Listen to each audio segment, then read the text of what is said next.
કચ્છ જ્યાં ભાઈએ જ કરી ભાઈની હત્યા। મુન્દ્રાના પત્રી ગામે ભાઈએ કૌટુંબિક ભાઈને કુહાડીના બે ઘા મારી હત્યા કરી નાખી। અંગત અદાવતમાં હત્યા કરવામાં આવી હોવાની પ્રાથમિક માહિતી છે। હાલ તો મુન્દ્રા પોલીસે તપાસ શરૂ કરી છે। સમગ્ર મામલે પોલીસે તપાસ શરૂ કરી છે। કૌટુંબિક ભાઈની હત્યા કરીને आरोपी फरार થઈ ગયો હતો। જો કે પોલીસે ગણતરીના કલાકોમાં તેને ઝડપી લીધો।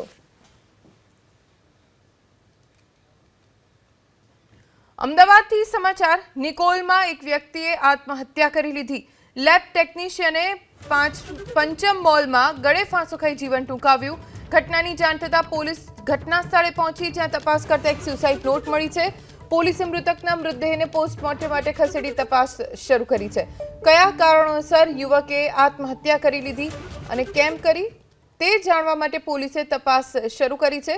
યુવક વિશે વિગતો મેળવવાનો પ્રયાસ અત્યારે પોલીસ કરી રહી છે। પરિવારજનોની પણ પૂછપરછ કરવામાં આવશે। એક સુસાઇડ નોટ પણ મળી છે, જેમાં શું લખ્યું છે તેની પણ તપાસ કરવામાં આવશે।